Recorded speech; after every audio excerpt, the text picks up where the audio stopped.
the Home Ministry has asked for a report from the West Bengal government regarding the entire episode and its aftermath, and the governor has also jumped into the picture and sought the truth of the matter. In fact, the governor was monitoring the situation on a minute-to-minute basis, both just before and during the processions. So let us see what comes out of this. Mamata Banerjee's defense was only known to her closest cohorts and her lawyers, so I don't want to comment on it. I don't want to prejudge the issue, but I only want to say there's a pattern. There's a pattern of instigating the minority community at the very top of the TMC, i.e. Mamata Banerjee. Why are you saying that this is some kind of instigation that had come from the Chief Minister? You know, because a similar situation happened last year. Bengal has witnessed, you know, violence during Ram Navami, and law and order is a state subject. So the Chief Minister was essentially trying to ensure that she's managed to control it. Has she controlled it? I mean, for 3 days, there are now prohibitory orders in West Bengal. There are prohibitory orders till today that internet services have been stopped. Where is the control? There was rioting and stone pelting even as late as yesterday. Where is the law and order under control? Okay, so you are saying that the law and order has collapsed completely, and that is what several leaders in opposition feel. Mr. Jethmalani, can the courts take suo motu action is my question, because you are a senior advocate of the Supreme Court. You understand legalese better than me, perhaps. Well, I mean, it all depends whether the conscience of the court is shocked. Last time the Calcutta High Court the full bench of the Calcutta High Court did take cognizance of the post-poll violence case, which, as I said, assumed horrendous dimensions. I mean, it was massacre. It was massacre and mayhem. So the court did step in. They transferred it to the CBI. Right? It all depends. A court suo motu steps in when events shock its conscience. So I can't say anything. I can't speak for the court. If this shocks the conscience of the court, it perhaps may take suo motu cognizance of the events that have transpired in West Bengal. All right, Mr. Jethmalani, really appreciate your time. Thank you so much. Let me bring in my guests now. Shivamogga is a spokesperson of West Bengal BJP. We also have Riju Datta representing the Trinamool Congress, and Professor Dinesh Varshne is a CPI leader. Riju Datta, the Chief Minister this time has said it's Bam and Ram. So Bampanthis and Ram Bhakts, they are the ones responsible for instigating violence. But she has also gone on to say that the BJP got people from outside who are perhaps responsible for what happened in Bengal and continues to happen in a couple of districts in Bengal. My question is there an evidence, or is this more of a political statement? Thank you, Maria. Give me the courtesy of time. You know, Trinamool Congress posted a lot of pictures of this particular boy carrying an illegal katta in a Ram Navami procession, and there are many pictures of him. This is the boy. His name is Shumit Shaw. He was arrested from Munger today. He is a resident of Howrah. And where is the direct evidence? This is the picture. Shumit Shaw with Om Prakash Singh, the local BJP leader of Howrah. It is not a communal violence, it is a criminal violence. Hindu festivals are being weaponized by BJP to incite communal riots for electoral mileage. It is as clear as day, and I am showing you the picture. I don't need to say further. I was hearing Mr. Jethmalani give a long speech about chronology and everything. Oh, how I missed late Sri Ram Jethmalani when on a press conference he openly called Mr. Modi and Mr. Shah crooks of cheating the people of India. And now he's sitting cozy as the Rajya Sabha MP from BJP. Oh my goodness, the BJP is a disgrace to the Indian constitution. Riju Datta, no personal attacks. No, I'm just saying. No personal attacks here. He appeared as a senior advocate. No. Because he has left the show. No, Riju Datta, you will not be making any personal attacks against any of my panelists on my show, please. Let's come to the facts and the questions that I'm asking you, and then I move on to the panelists. Maria, this is probably the 150th show I'm doing with you. I never do that. But when somebody makes a personal notion Yes, on my you know, chief Riju minister, I Datta, take it personally. okay. The question is that the arrest has been made, and you are showing me a picture of someone who is brandishing a weapon. Then the question will be that this kind of mobilization of weapons, swords, kattas, and others was happening in the state before Ram Navami. What did the state No. government do? Yes, very Did you valid not have question, Maria. information about this? Very valid question, Maria, and I'll answer you. There were more than 500 odd rallies in Bengal. 500. I took out the Ram Navami, everybody took out Ram Navami rallies. This happened in only one, Zilla, one district, one locality of Shivpur and one locality of Rishra. And my question is this: if there is a mass procession, a religious procession, no matter which religious procession it is, if that religious procession is infiltrated by 4-5 goons of a political party carrying petrol bombs, illegal firearms, and swords, and they they start arson, they start this violence, and then the police came in and controlled the entire thing. You will call it a law and order situation. Ram Navami violence, as far as I know, Maria, you covered it, is not only in Bengal. It has happened in Lucknow, it has happened in Vadodara, it has happened in Maharashtra. It is a part of BJP's toolkit that is exposed. Shatarupa, what the Chief Minister is saying and her representatives are saying is that this was an instigated violence, and the rioters in fact came from another state. Why is the BJP then, as per the TMC, disturbing the law and order of Bengal? What is this political opportunity that you are sensing in this chaos? Firstly, Maria, West Bengal itself is so disturbed, law and order wise, that nobody needs to disturb it any extra. Now, having said that, coming back to the more serious tones, Riju Datta and, like you said, the Honorable Chief Minister's accusations are all bizarre. It was the Honorable Chief Minister herself who demarcated regions in West Bengal as Muslim regions. You cannot go there, despite the fact that the VHP, the Vishwa Hindu Parishad people who had taken out this procession on Ram Navami, had informed the police. Now, obviously, we did not expect a permission as such, the police, but we did request in that letter, grant us the cooperation. The police were there.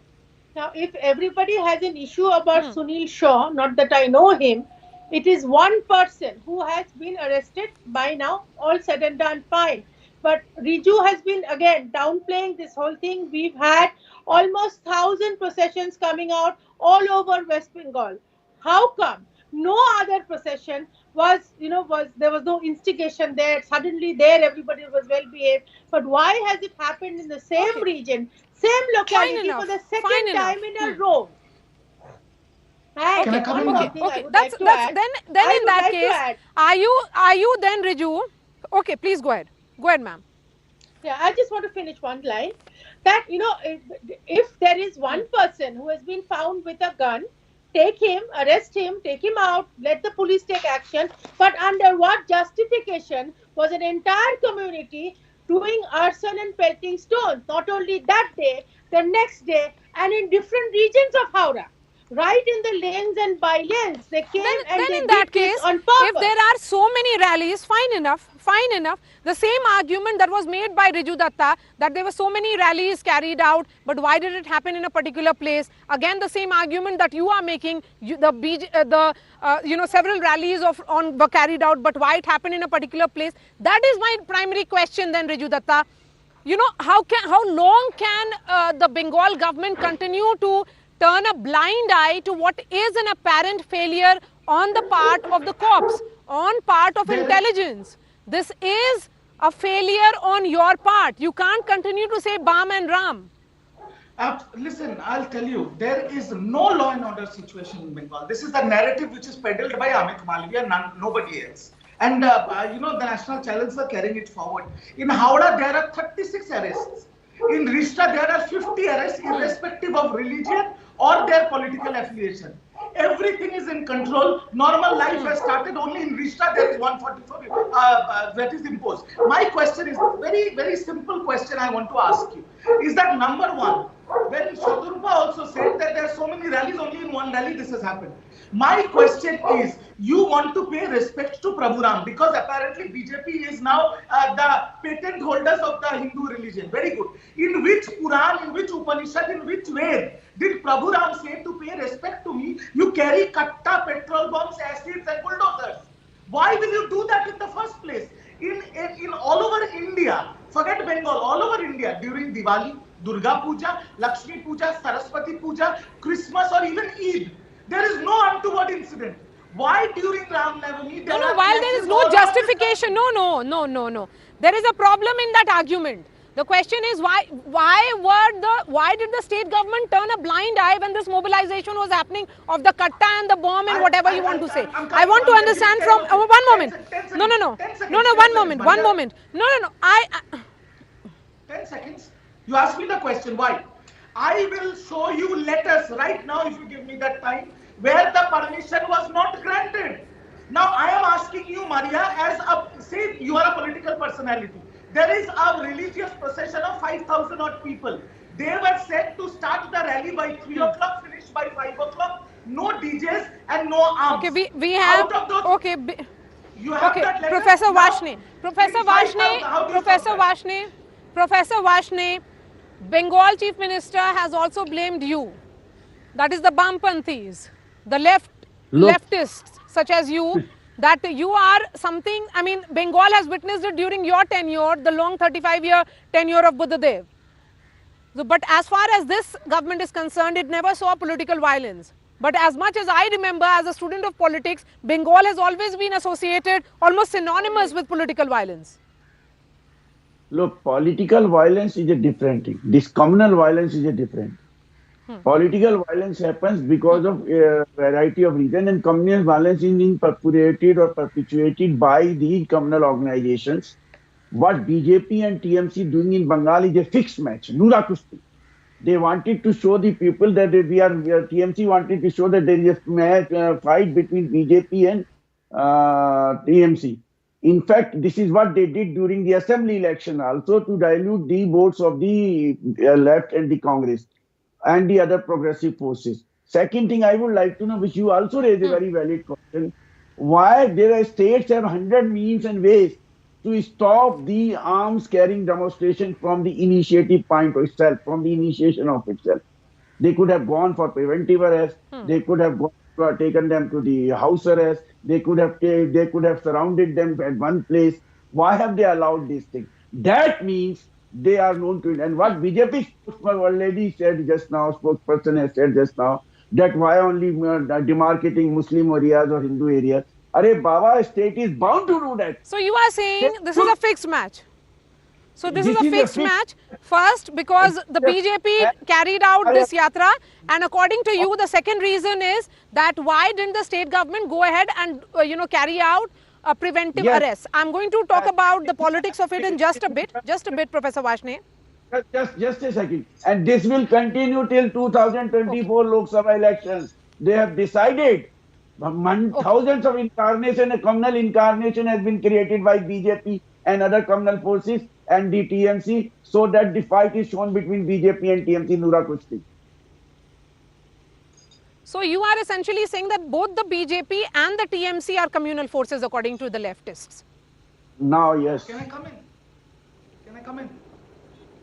No, one moment. No, I'm coming to you, Riju. One moment. I need so you have made your point. I want to bring in Neerja Chaudhary. Neerja Chaudhary, is this a manufactured crisis in Bengal? Look, it's, I will ask you this question. Ram Navami has had violence before. Last year in 10 states there was violence. Why is there lack of preparation? And it's on the same day there is a rash of violence in so many states of India. Maharashtra, West Bengal, Telangana, Bihar, Gujarat. On the same day, March 30th. Now, my experience, Maria, of 35 years, 40 years of covering politics, seeing communal riots, when two groups come into conflict, police comes, within minutes it gets settled, things calm down. The communal violence lasts for a longer period, only when there are political parties fanning it. That's the hard truth over decades. So, who gains, who loses?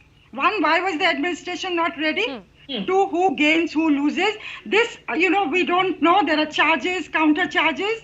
But one thing it is telling us very clearly, election season is here now. And it's no longer the story if a violent incident takes place in one state, it will only affect that state. It now affects, given social media, given the kind of communications techniques there are, it affects other states. You remember the hijab controversies, it affected people beyond Karnataka. Yes. Karnataka is going to be very critical for both the BJP and the Congress. So, and it's a state where the BJP has gone in for polarization. For the BJP, polarization between Hindus and Muslims is a tried and tested method of winning. I'm not saying BJP is behind it, but whether it's the left involved also, the TMC, I think we need to get a little more information on what goes on. Whether the court will do this finding of information. There is now a plea before the court also, whether the media will play this role, but it is a very worrying phenomenon. There's no doubt about that. Look, Maria, yes, certainly. I mean, and I agree with you. No, one moment, Professor Vaishnav. The point being made by Nirja is valid. Whenever there is a communal tension or a law and order situation, if the state government wants to control it, they are able to do so. We have seen happen in multiple states. But if there are political vested interests from multiple sides, multiple players, that's when this is left simmering the manner in which it is continuing in Bengal. Then who is responsible for it and who is fanning it? Shwetarupa, beginning with you, and then Riju Datta come in. Yeah, thank you for bringing up this point. I said this at the very beginning, that if there are, we have had almost over a lakh of participants all over West Bengal. And do we accept the fact that if Trinamool is blaming us for hijacking people from outside the state, then who is supposed to take charge of the law and order?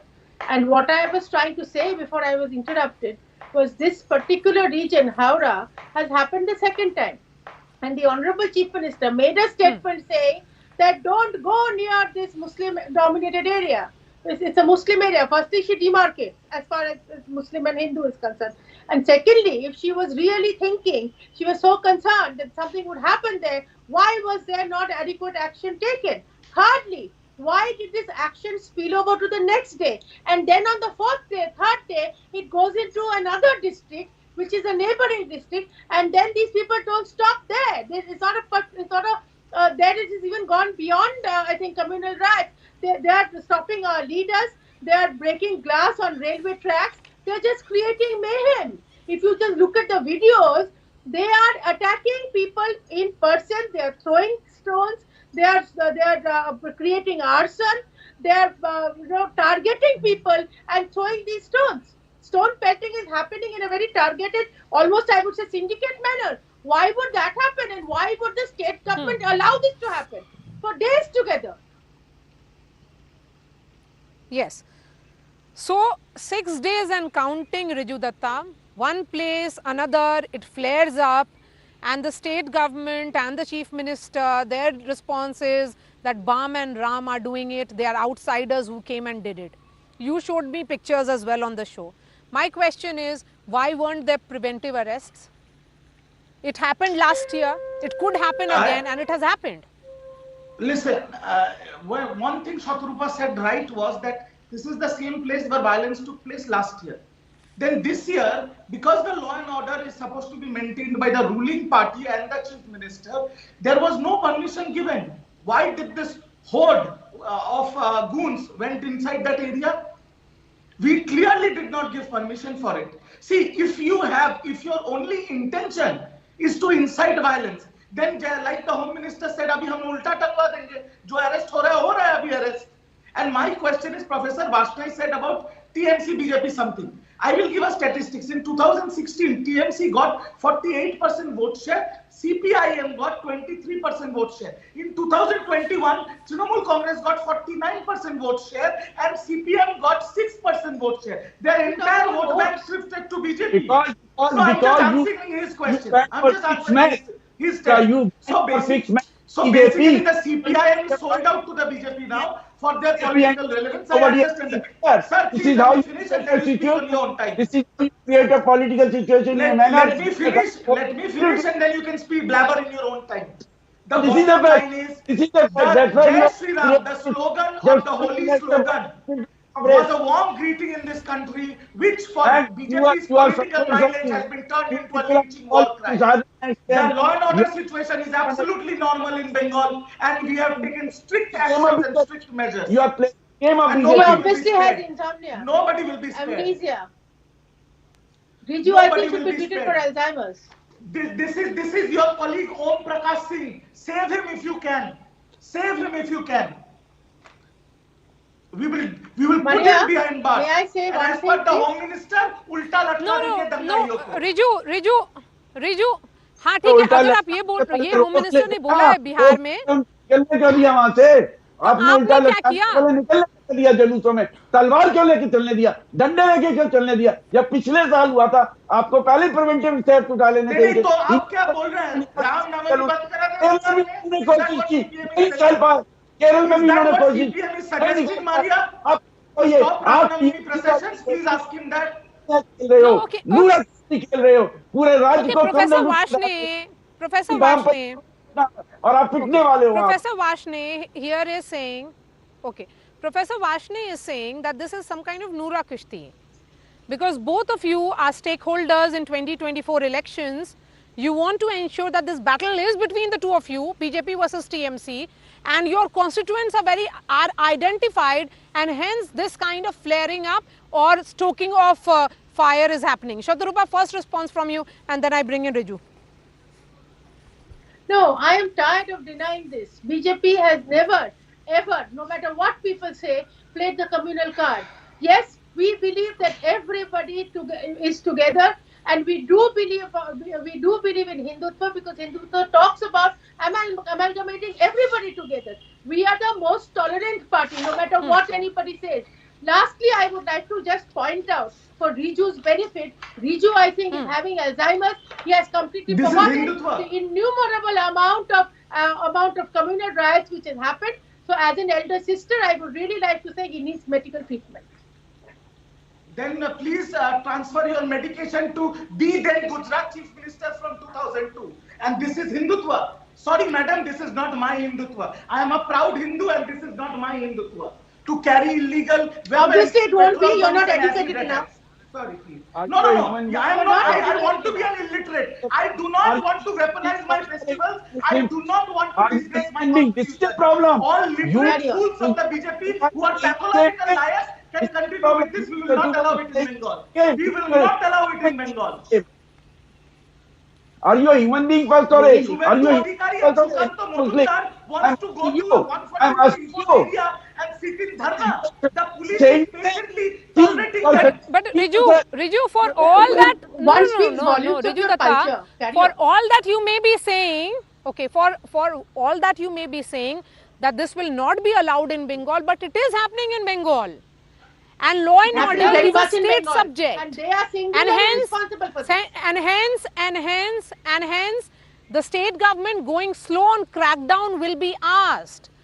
Why did the state government not react or act on the intelligence will be asked? Is there an intelligence failure will be asked? Could there have been preventive custody? Yes. All these questions will be asked, because the state government's apparent and visible failure is visible right now. Okay. Now I have just enough time to the expert on the show. Expert on the show, please, Nirja. Yes, go ahead, ma'am. Go ahead. Yeah, I just wanted to say, Maria, that these people have been, the Trinamool and the Chief Minister under her directions, the police have been deliberately arresting the Hindu participants there, people who were victims, people who were injured, those people were arrested. So that is their sense of law and order. This is how you create the community. Yes. So now, Nirja, we are truly in election year, and I'm hosting this show from Vijay Chowk, very close to where the Satta is in India, that is the Raisina Hill and the north and the south block. But Nirja, just about every incident we should be prepared, just as there is no cooperation whatsoever in the parliament, inside parliament between the treasury benches and opposition. Same thing will be happening outside in various states where it is a direct contest between the BJP or a regional player. It is about gloves are off, all of them are going for the kill. That's right, and we will see more of that and more intensification of what we are seeing at the moment. But if you were to look at who gains, who loses in this, the BJP would want the Hindu vote to consolidate and come towards it. The left would want the Muslims to leave the TMC side and come towards it again. And TMC will want to play the pro-Bengali card again. Ram Navami is a festival. They didn't observe till about 6-7 years ago. It was not part of their first 20 or 25 festivals, I'm told. So I think they will again want to, which is something insider versus outsider, which helped them in the assembly elections. They will want to give this that kind of a turn. So each party would be looking for what they can get out of it. But Nija, the point being made by you here is that the left is looking at some kind of Muslim constituency moving away from Mamata Banerjee, and Bengal has a huge percentage of minority population. The BJP is looking at consolidation of the majority, and you are here talking about a sub-national or sub-regional identity, which is the linguistic identity of a Bengali, for which Mamata Banerjee believes that she can lead that pack. That's right, and I think this whole communal violence, very unfortunate and worrying communal violence, I think each party will see how to encash it to their advantage, given the fact that poll season is here. All right, Nija Chaudhary, appreciate your time. Shwatarupa, Riju Datta and Professor Vashni, thank you so much. Shifting focus to poll-bound state of Karnataka, where there is trouble within the Congress and also within the BJP. And ahead of the Karnataka polls, infighting has stung the BJP. The party is facing an open revolt in Shivamogga. BJP MLC Ayanur Manjunath has threatened the party to fight as a rebel candidate if BJP fields former Minister KS Eshwarappa or his son from that constituency. Ayanur Manjunath is at loggerheads with former Minister KE Eshwarappa, who is reportedly pushing for his son's candidature from Shivamogga. Remember, BJP parliamentary party is yet to release the list. In fact, the Central Election Committee of the BJP is yet to release the list of the first list of the BJP candidates for the upcoming polls, which is scheduled for May 10th. Meanwhile, in the Congress camp, Siddaramaiah, former Karnataka Chief Minister, has also stoked a new controversy over his remark a day after he reportedly said that the High Command won't make DK Shivakumar Congress CM face. Siddaramaiah today came into a damage control mode and said that his statement is being misinterpreted. The question is, who will really then pay the price for this infighting?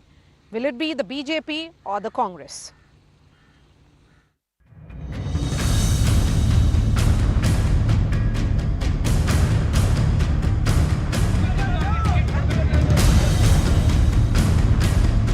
Ticket ಸಿಗಬಹುದು ಬಿಜೆಪಿಗೆ ಅಂತಕ್ಕಂಥ ಯಾವುದೇ ಲಕ್ಷಣಗಳು ನನಗೆ ಕಂಡು ಬಂದಿದೆ. ಕೆಲವರು ಅವರವರ ಮಕ್ಕಳುಗಳ ಹೊಸ ಪಟ್ಟಿಯ ಮಕ್ಕಳುಗಳ ಹೆಸರು ಓಡಾಡ್ತಾರೆ. As rightly said, our aim is only to bring Congress party to power. ನಾನೇನು ಹೇಳಿದ್ದು ಡೆಮಾಕ್ರೆಟಿಕ್ ಪ್ರಾಸೆಸ್ ನಲ್ಲಿ ಮಾಡ್ತೀವಪ್ಪ ಚೀಫ್ ಮಿನಿಸ್ಟರ್, ಅವರು ಆಸ್ಪಿರೆಂಟ್ ಇದ್ದಾರೆ, ನಾನು ಆಸ್ಪಿರೆಂಟ್ ಇದ್ದೀನಿ ಮತ್ತೆ ಅಷ್ಟೇ ಹೇಳಿರೋದು.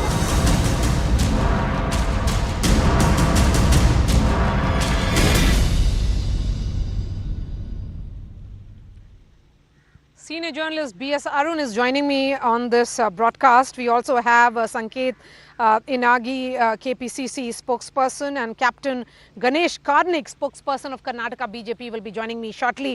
I'm going to begin with you, BS Arun. Both the sides are facing factionalism. BJP and the Congress are facing infighting. Do you think BJP, the moment Mr. Shah and Prime Minister Modi arrive in Karnataka, all these differences will be sorted out? What happens in the Congress camp? Because it is the regional unit that is the that is the Pradesh Congress Committee which is fighting this election all by itself?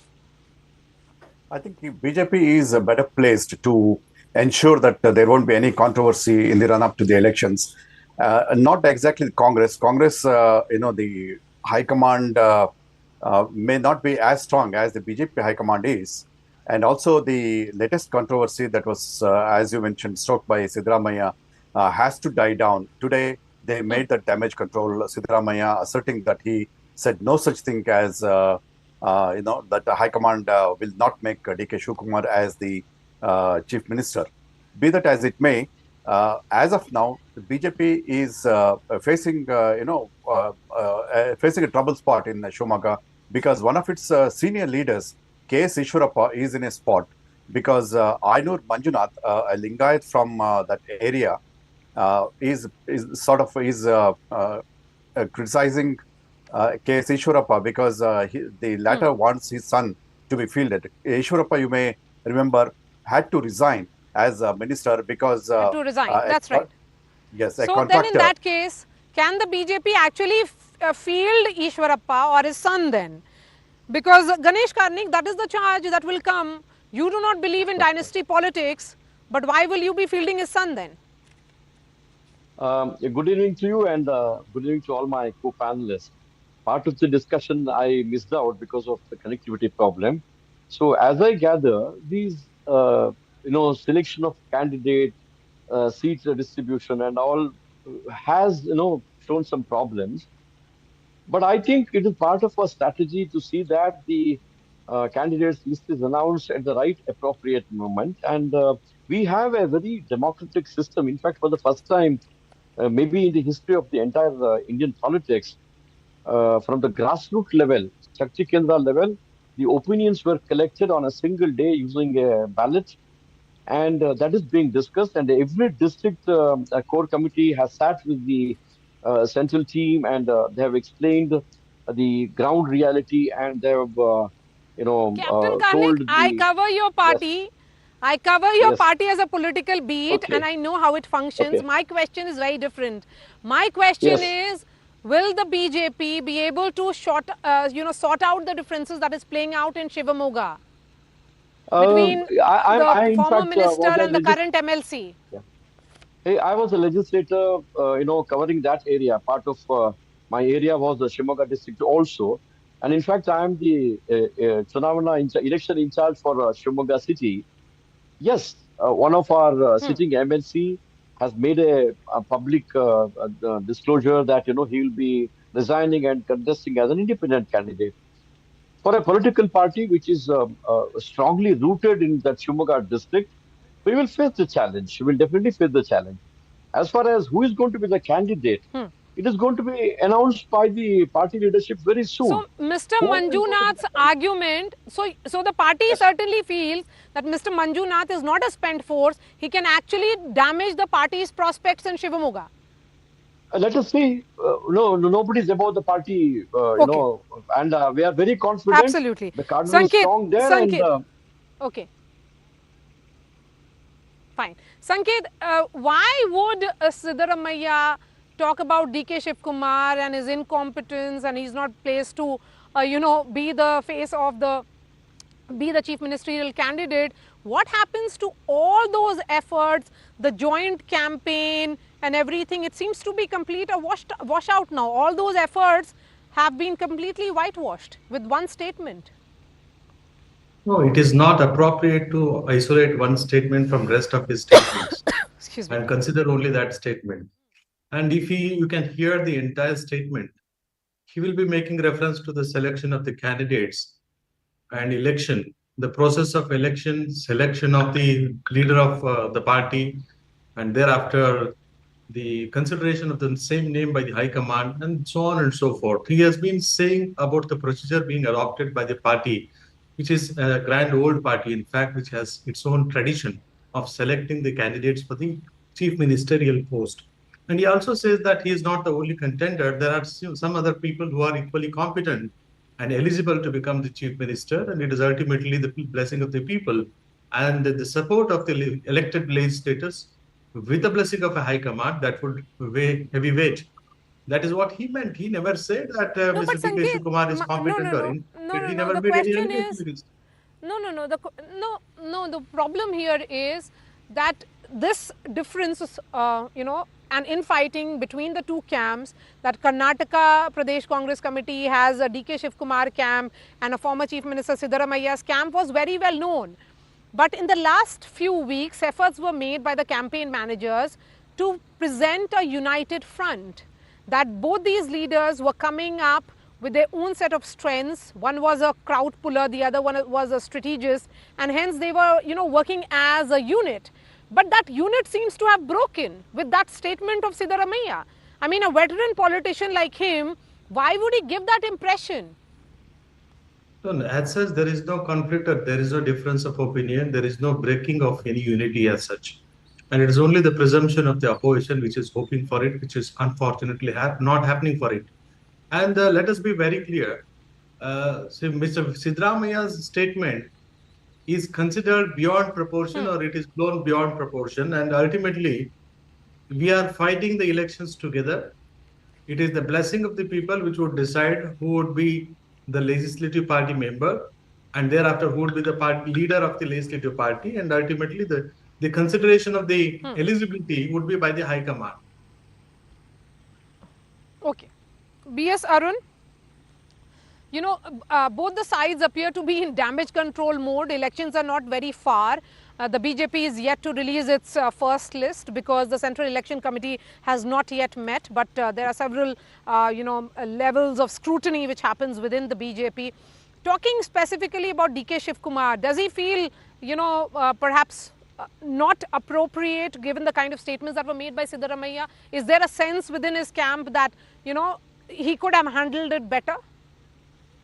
I don't think it will lead to a major controversy. Yes, Shivakumar may be unhappy, but then he must have been told by Siddaramaiah. They were all together today also at a meeting.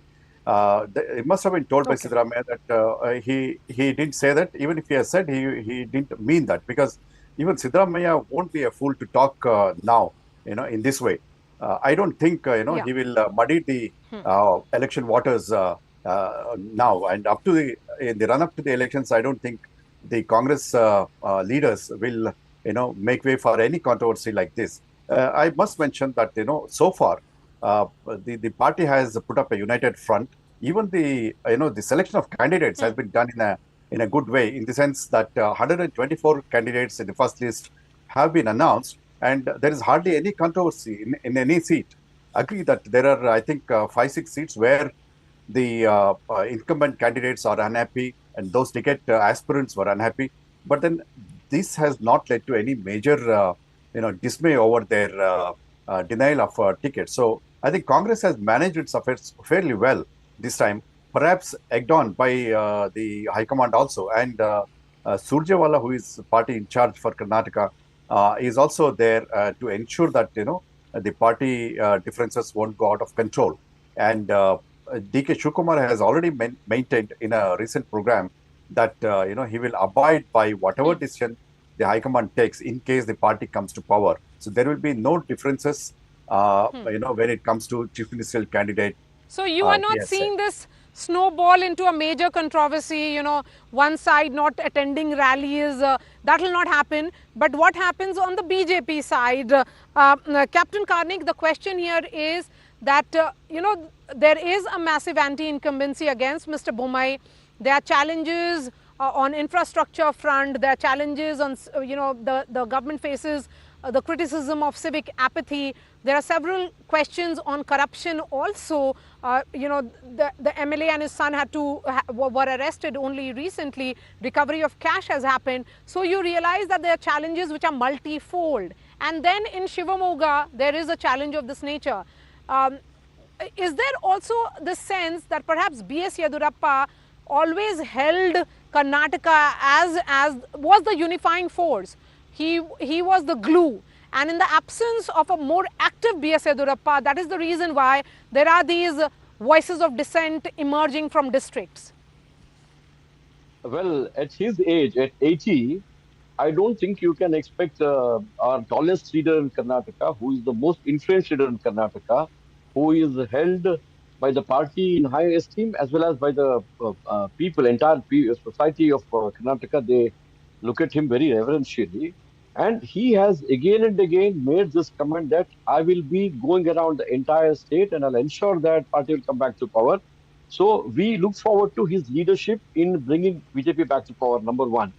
Number two, with regard to your so-called corruption charges, it has been 40% loud and clear without any proof, not an iota of proof. Nobody has given one single, in fact, in one of your discussions, I had told, anybody who don't believe in government can go to Lokayukta and give whatever proof you have, you can give it to Lokayukta.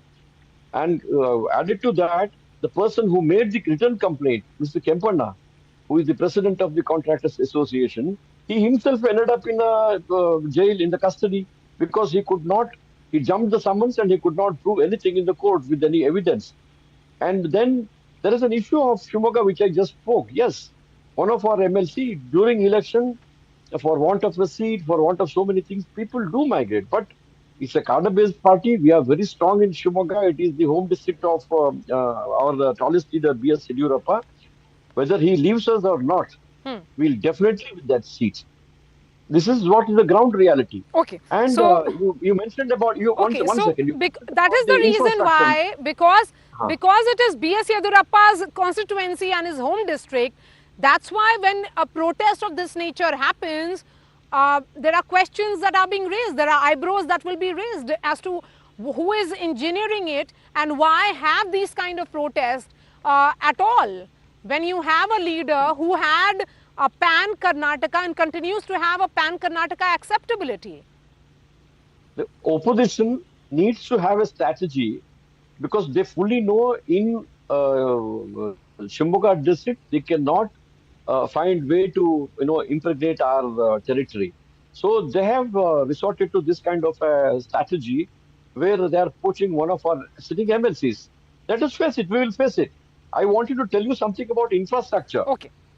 During COVID and after 2 years of COVID, if you take back the budgets of past 10, 12 years, highest allocation has been made for, capital expenditure for creating infrastructure, whether it is metro, whether it is suburban railway, whether it is highways, you name them, it is highest amount has been I have just enough time for Sanket. Sanket, quick word from you.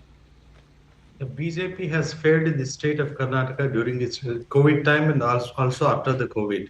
The failed administration, corruption, and mismanagement of the affairs of the people, and lack of infrastructural facilities, fighting between the camps in the BJP, sidelining and pushing Mr. Yeddyurappa to the corners, making him to resign and cry in front of the general public while resigning.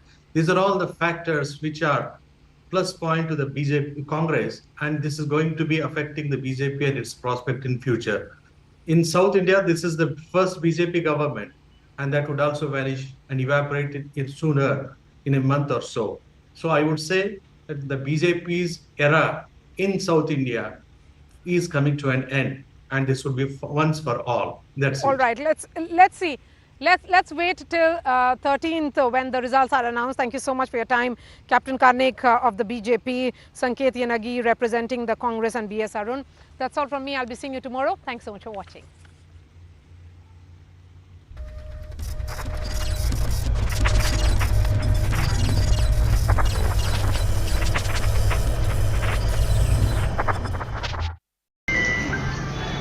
ಬಹಳ ಗಂಭೀರವಾಗಿ ಯೋಚಿಸಿ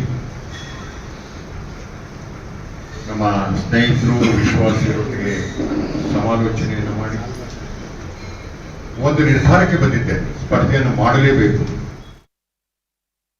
CNN News 18's Ritu is joining us on this story. Ritu, can you tell us more about this infighting that has erupted in the BJP for the Shivamogga constituency?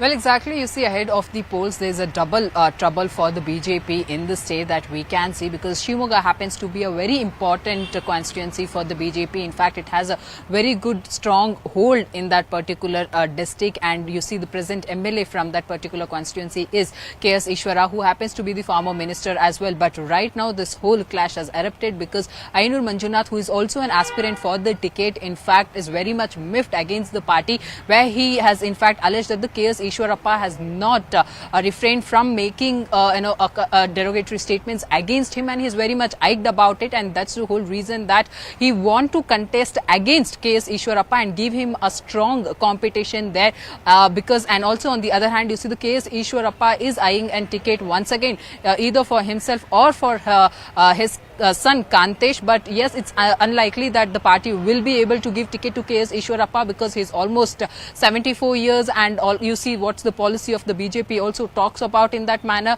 and that's the whole reason the former minister is trying a ticket for his son. But on the other hand, what we can also, what one has to note here is also that if Ayanur Manjunath also happens to resign from the BJP, then he will be the third MLC who would be resigning from the party. You remember just last month that two BJP MLCs in fact put their papers and have joined Congress because of the ticket that they really want to contest from one or the other constituency, where you see Putana happens to be getting a ticket from the Rajaji Nagar constituency from Congress. On the other hand, Babu Rao, who left BJP recently, resigned from his post, has also joined the Congress, and there he's also hoping a ticket from Gulbarga district. So that's the whole reason you see the Ayanur Manjunath is also hoping for a ticket, but unlikely that the Congress party will be giving him a ticket. So that's the reason Manjunath also has made it clear that no matter whichever party in fact invites him, he will be joining that party to contest and give a strong competition to KS Eshwarappa to show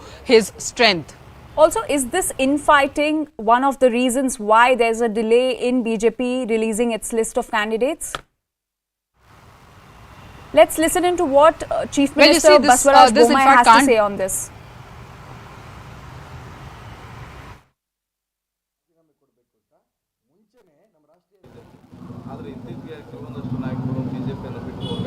ಇಲ್ಲ ನೋಡಿ, ನಾನು ಹೇಳ್ತೀನಿ ಕೇಳಿ. ಇದೇನಾಗಿದೆ ಅಂತಂದರೆ, ಈಗ ನಮ್ಮ B J P ಈಗಾಗಲೇ 125 ಶಾಸಕರು ಇದ್ದಾರೆ. ಅಲ್ಲಿ ಕೆಲವರು ಆಕಾಂಕ್ಷಿಗಳಿದ್ದಾರೆ. ಅವ್ರಿಗೆ ಅಲ್ಲಿ ಅವಕಾಶಗಳಿಲ್ಲ ಅಂತ ಮನ್ಕೊಂಡು 2-3 ಜನ ಬಿಟ್ಟೋಗಿದ್ದಾರೆ ಹೊರತಾಗಿ ಇದರಿಂದ ಬಿ ಜೆ ಪಿಯ ಚುನಾವಣೆಯ ಮೇಲೆ ಯಾವುದೇ ರೀತಿಯ ಅದರ ಎಫೆಕ್ಟ್ ಆಗೋದಿಲ್ಲ.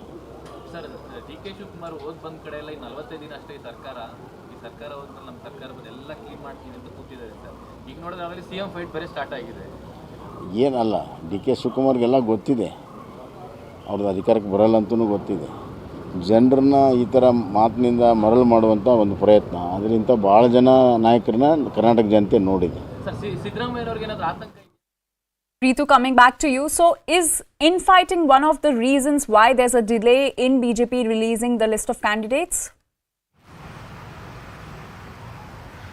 Well, this can't be the reason for the delay in the list of the BJP. In fact, you see, because the kind of the procedure that the BJP has in fact adapted right now is one, of course, that they have went ahead and have adapted that an internal poll, opinion poll meeting that had taken place couple of days back across the Karnataka and in all the constituencies, where the district level officers were given a preference, where all their opinions were being considered, where there were senior leaders who were also being deployed in all the constituencies during this poll meeting. And right after that poll opinion meeting, all that data was in fact been forwarded for the core committee meeting, which in fact took place just last Saturday and Sunday. And now that the other meetings are also ongoing, in that meeting you see all the senior leaders in the Bengaluru constantly are working on that whole list to see to it that what kind of stiff competition that they can give to the opposition in all the constituencies, because moreover the BJP has the plan to release in one set that all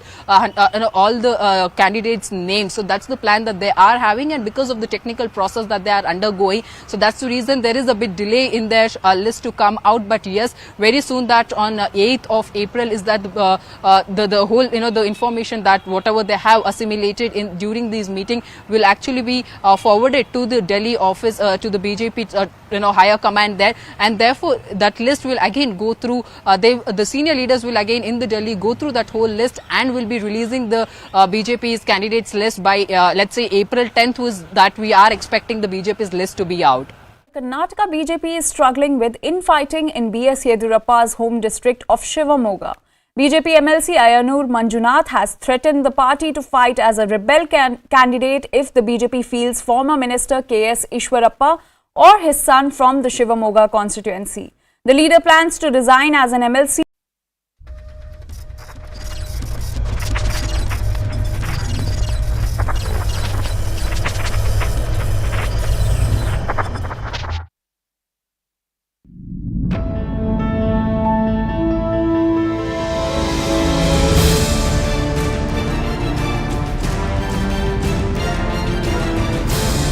Why should anyone care about Rahul Gandhi's disqualification apart from the Congress party? It's not as if what he's been disqualified for is a larger public cause.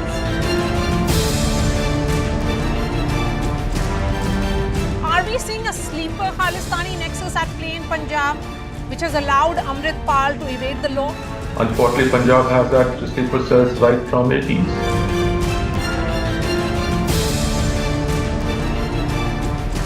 मुझे बहुत खुशी हो रही है that we are in conversation with 4 medalists at the World Boxing Championship, the Women's World Boxing Championship, and all of them have won gold. Target अगर बड़ा होता है तो डिफिकल्टीज भी बड़े ही आते हैं.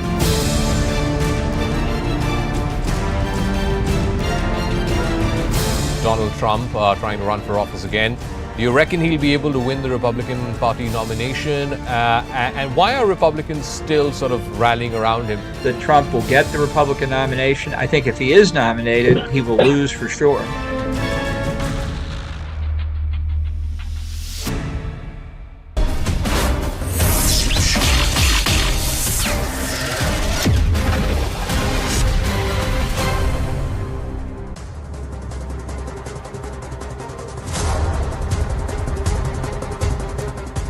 Good evening, hello and welcome. You're watching The Right Stand on CNN News 18 with me, Poonam Borde.